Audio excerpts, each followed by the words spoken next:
son las 10:14. Hablamos justamente de los temas económicos y recibo al doctor Jaime Aristi Escuder. Doctor Aristi. Buenas noches. Buenas noches, qué bueno. La gente quiere que le den el 30% de los fondos de las AFP. Sí. Parecía que había sido un tema superado, pero volvieron a la carga. Ya hay otra marcha.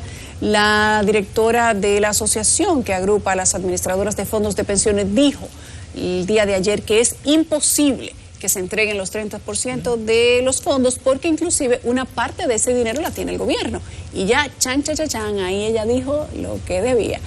Cuénteme, doctor. Mira, esa es la realidad. Tú tienes que, se ha acumulado alrededor de 700.000 millones de pesos desde que inició el digamos, sistema. Eso se ha invertido, obviamente, porque no es que tú lo tienes guardado en una caja fuerte. Pero además no genera intereses si está guardado. Exactamente. Si tú quieres que se te acumulen recursos en tu cuenta, tú tienes que invertirlo. Entonces, está invertido en diferentes títulos, del sector privado y también del sector público. De manera que tú no puedes decir ahora mismo, ok, mira, yo quiero cancelar estos títulos, recupero el 30% de eso, 200.000 millones de pesos, y se lo devuelvo a la gente. No puedo hacerlo. Tendría un impacto macroeconómico que pudiera desembocar, por ejemplo, en un aumento de la tasa de inflación, desestabilización del tipo de cambio, mucha incertidumbre desde el punto de vista macroeconómico. Por lo tanto, eso es algo que no se debe ejecutar. Ahora, fíjate una cosa. Hay dos sistemas de pensiones. El sistema de capitalización, que es este que conocemos, que es el donde tú guardas tu dinero para cuando tú seas adulto, tú recibas tu pensión. Y otro es el sistema de reparto, que es el sistema donde tú colocas dinero ahora para pagar una pensión a alguien que sea anciano hoy. Y con la esperanza de que cuando tú seas adulto, cuando tú seas anciano, tú recibas... ¿Hay seguridad en eso, doctor? No, entonces ese es el punto. Yo lo que le diría a esas personas que quieren el 30%, mira, imagínate que lo que existe aquí es un sistema de reparto. Imagínate que existe un sistema de reparto donde no hay ningún tipo de reserva, donde no hay nada acumulado, y por lo tanto, olvídate de ese 30%, olvídate de eso.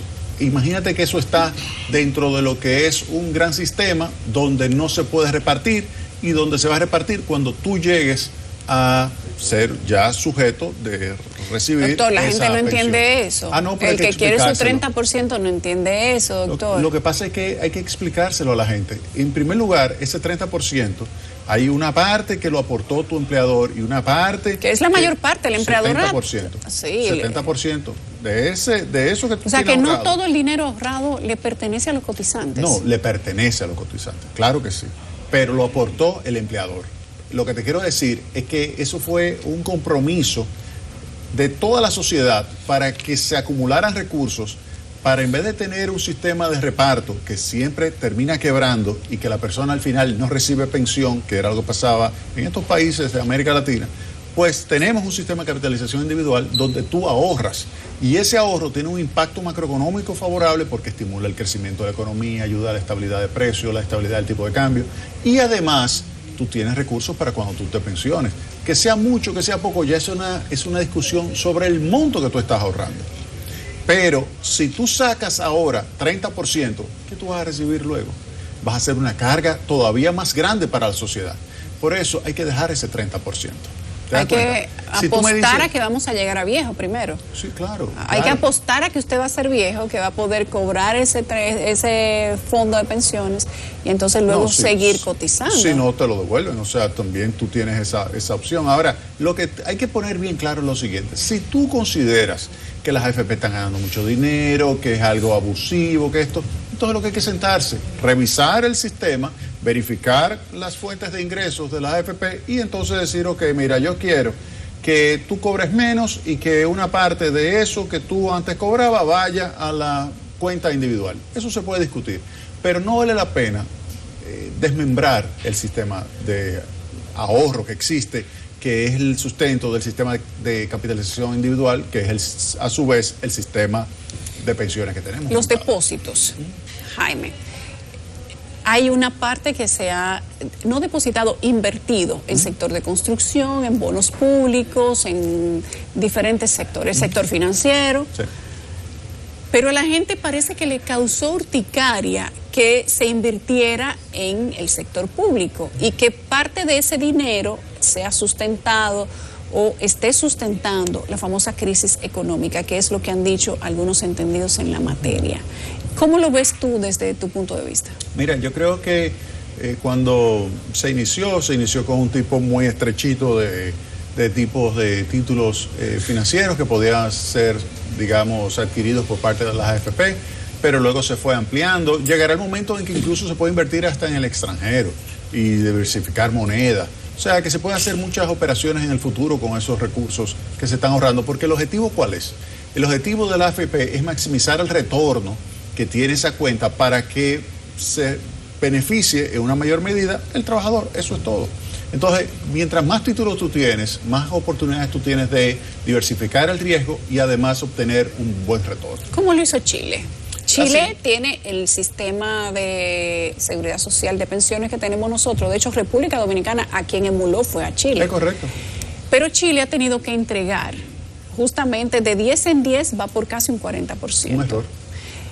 Pero Chile tuvo que hacerlo a raíz de todas las protestas, de las necesidades económicas de la gente que eran amplísimas en medio de la pandemia. Mucha gente quedó sin trabajo, muchos negocios quebraron, el sistema colapsó y las protestas llevaron al gobierno a autorizar la entrega de un 10% y así ya van por 40%. Sí, un error. ¿Cómo lo ves? Un error. Mira, Salvador Piñera es hermano de José Piñera, que fue quien inventó el sistema de capitalización individual en la época de Pinochet. Un profesor graduado de la Universidad de Harvard, un excelente economista. Él fue quien diseñó ese sistema de capitalización individual y se ha demostrado que es muchísimo mejor que el sistema de reparto. Distribuir fue un error. Esa presión era preferible que se enfrentase a través de la emisión de títulos de deuda y transferencia a las personas. Tú me dirás, bueno, pero es mejor distribuirle a la gente el dinero que en realidad tiene su cuenta. No, porque luego tú verás ya en el futuro, cuando vayan a pensionarse, que el nivel de las pensiones entonces será muchísimo menor y eso le va a generar una presión entonces en el futuro al gobierno para que tenga que hacer al aportes. Gobierno de turno. Al gobierno de turno. ¿Tú entiendes? Entonces, yo creo que... Sí, eso, es quitarse una presión ahora para transferirla hacia más adelante. Exactamente. Pero, Jaime... Pero era mejor endeudarse ahora, desde el punto de vista del sector público. Cuando tú dices que Chile debía haber entregado mejor fondos públicos y transferirlos a los ciudadanos, ¿de dónde habrían salido esos fondos públicos? ¿Qué cantidad pudo haber sido? ¿Un 10 hasta un 40? ¿En base a qué y con qué objetivo? No, fíjate que todos los países se endeudaron, los Estados Unidos bajo Biden hizo una colocación de 1.9 trillones de dólares y esto obviamente fue para ayudar a los segmentos más vulnerables de las empresas también en situaciones de crisis para que pudieran sortear esta crisis. En el caso de la República Dominicana también hubo un déficit importante del punto de vista del sector público que básicamente se alimentó de la necesidad de transferirles recursos a la gente y se le transfirió. Otra parte de los recursos vino del extranjero. República Dominicana se benefició mucho de esos recursos que le dieron a los dominicanos allá. Vinieron en forma de remesas. Las remesas se incrementaron 50% en lo que va de año con relación al anterior, que terminó en 8.220 millones de dólares. Nunca antes se había registrado ese nivel de remesas. Así que cuando tú ves todo esto, tú dices, bueno, este era el momento de endeudarse y transferirle recursos. Yo por eso vuelvo y señalo que no conviene el tema de la distribución del 30%, sino hay que continuar fortaleciendo. Eso no quita, vuelvo y te señalo, que nos sentemos a verificar cuáles son las fuentes de ingresos de la AFP y si vale la pena modificarlas para que puedan acumular más rápido los recursos las personas. Cuando tú dices que es tiempo de endeudarse y transferirle dinero a las personas, podría ser la recomendación para el gobierno dominicano, digamos que complacer, saciar, contener a los ciudadanos que dicen que por necesidad quieren el 30% de su fondo de pensiones. El gobierno podría calcular el equivalente al 30% de lo que tiene cada quien, endeudarse y entregarle ese monto sin tocar los fondos de pensiones. Lo que pasa es que lo peor de la crisis ya pasó. O sea, fíjate una cosa, esto estábamos hablando cuando estábamos discutiendo cómo amortiguar el efecto del confinamiento que se generó por el COVID-19. En ese momento ya tenemos una apertura, es probable esa apertura provoque un aumento, un rebrote importante en las próximas semanas de COVID y que volvamos otra vez a tomar ciertas medidas de restricción, Pero lo que te quiero decir es que el endeudamiento era el año pasado y los primeros meses de este año que se justificaba. Ya no, porque ya la economía abrió, lo que ahora hay que promover empleo. Ahora lo que hay que tratar es de que las personas puedan conseguir un empleo y no tengan que utilizar ese 30%. ¿Puede el gobierno crear 250,000 empleos por cada año, Jaime? No. ¿Cómo que no? No. El presidente... Pero se ha prometido 1 millón de empleos en 4 años. Sí, eso equivaldría a 250,000 por año. Sí, pero no ¿Cuántos se han cumplido hasta este momento? No, todavía tenemos 192,000 abajo de lo que teníamos antes de la pandemia. Sí. O sea, que no se ha llegado a 250,000 este año. No. Mira, él para crear 1 millón de empleos tendría que crecer la economía en alrededor del 10% durante varios años consecutivos, y eso es prácticamente imposible. República Dominicana crece en promedio 5%. ¿En base a qué se hizo el cálculo del millón de empleos? No lo sé, me gustaría verlo. Pero tuvo que haber sido sobre estadísticas, inversiones. Entonces, si es en base a estadísticas, yo te puedo decir que la relación es que tú con 5% de crecimiento, tú puedes crear alrededor de 110,000 puestos de trabajo. Entonces, si tú creces 6, 7, puedes crear 130, 140, 150, pero para poder crear 250,000 puestos de trabajo no solamente un año, sino varios años consecutivos, el crecimiento sería excesivo, presionaría el tipo de cambio y la inflación. Pero ciertamente República Dominicana le ha crecido el desempleo, producto de la inflación, la crisis económica por el COVID, la pandemia, todo eso. Sí, 192,000 muchos negocios. Muchos negocios quebraron, otros que no quebraron, están quebrados y no lo saben y no han podido recuperar el flujo de caja, el flujo de operaciones, y en algún momento la gente va para la calle, los de esos negocios. ¿Qué va a pasar con eso? No, entonces ahí como gobierno, tú tienes que buscar la forma de apoyar esos segmentos que están siendo muy golpeados. Mira, si cuando tú tienes una crisis financiera, tú entras y rescata a los depositantes, rescata a los bancos para evitar que haya una caída sistémica de todos los bancos, y eso te cuesta a ti 30, 40, 50 mil millones de pesos. Bueno, entonces en el caso actual yo creo que es algo más importante porque estamos hablando directamente de personas que están perdiendo el puesto de trabajo. Entonces yo creo que el gobierno ahí tiene que salir a ayudar a ese segmento que todavía no tiene trabajo. Ese segmento que está en una situación difícil, yo creo que el gobierno tendría que ayudar. ¿Y cómo sería esa ayuda? No, el gobierno no tiene superávit, de tal forma que tendría que endeudarse. Entonces, ese endeudamiento implica que vamos a tirar hacia adelante todo ese proceso que implicará pagar esa deuda, que significa aumentar las recaudaciones, es decir, una reforma tributaria. No ampliar la base. No. Aumentar los impuestos. No, cuando yo te hablo de aumentar las recaudaciones, eso puede ser o amplías la base o aumentas la tasa. Yo no creo que aumenten la tasa porque cuando tú lo comparas con un nivel internacional, por ejemplo, la tasa del ITEVIS ya está por encima del promedio latinoamericano. Bueno, y acuérdate que el 18% era transitorio. Sí, pero... Se iba a volver al 16, nunca se volvió. Eso estaba en la Estrategia Nacional de Desarrollo, sí subían otras figuras recaudatorias, pero no se compensó. No se ha compensado. Entonces, yo creo que ahí no cabe la menor duda de que el gobierno en algún momento tendrá que hacer su reforma tributaria. Mientras tanto, el gobierno lo que debe hacer es endeudarse. ¿La gente como está en este momento aguanta una reforma tributaria? No, para nada. Eso es un error. Si lo hace un suicidio de Luis Abinader. Se dijo que se va a hacer para el 2022, pero ya se está preparando la plataforma. Los estudios están ahí, se están conociendo en el entorno del gobierno, pero la gente aguanta que le aumenten la cantidad de productos que van a tener más impuestos. Mira, yo no creo. Y aguantaría que los que ya tienen paguen más.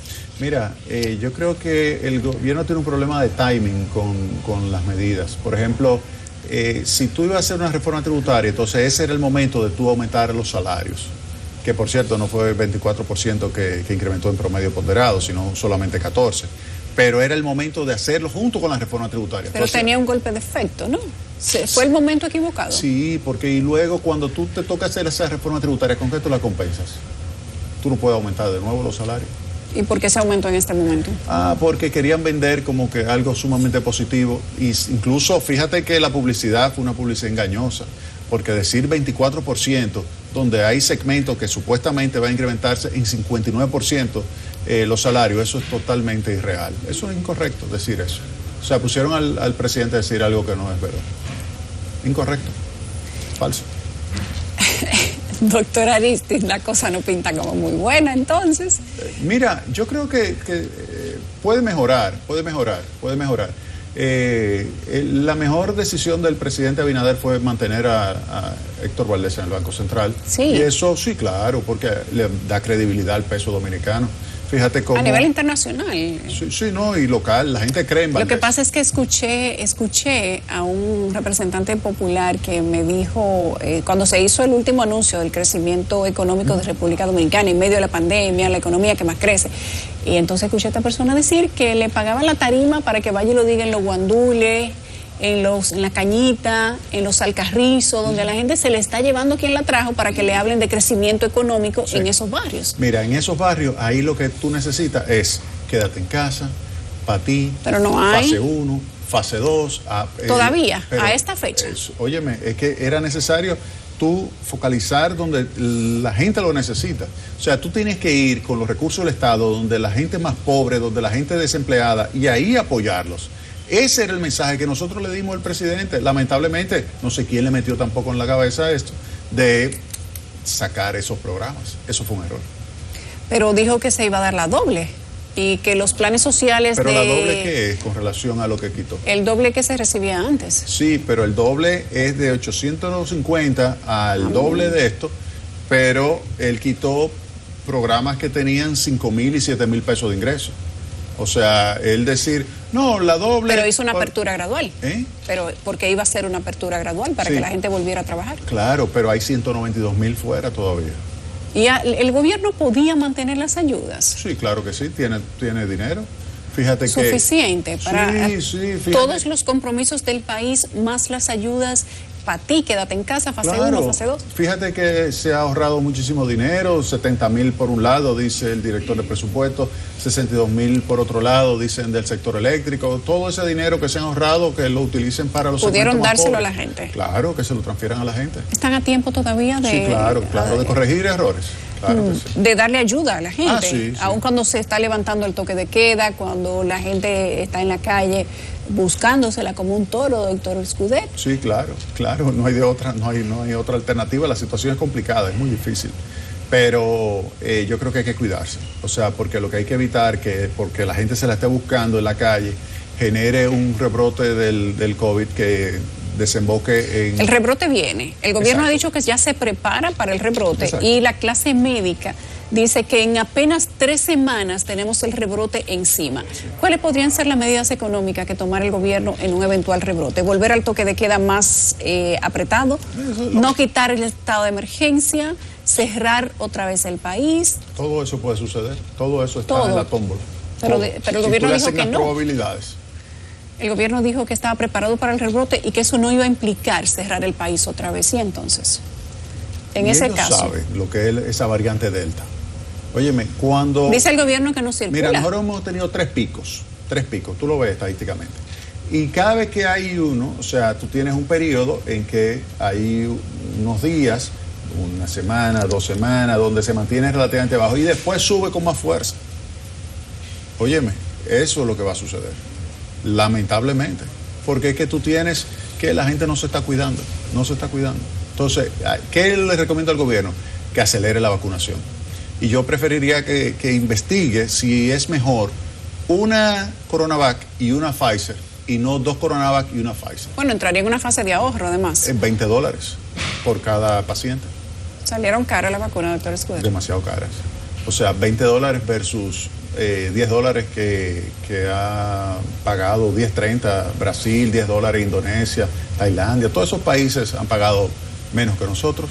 Entonces, yo por eso le recomendé al presidente que ahorrase y que pidiera un descuento. Si se aprieta la cosa y hay que volver a un estado de toque de queda mucho más apretado, yo creo que no. La gente va a insistir en el 30% de los fondos de las AFP. Que preferible que el gobierno sea que se endeude y que le transfiera esos recursos, porque después vamos a desmontar finalmente el sistema de capitalización individual y podemos generar, si monetizamos todos esos recursos, óigame bien, si monetizamos todos esos recursos para devolver esos pesos, 200.000 millones de pesos, por ejemplo, eso pudiera generar un proceso de inflación más acelerado y depreciación del peso.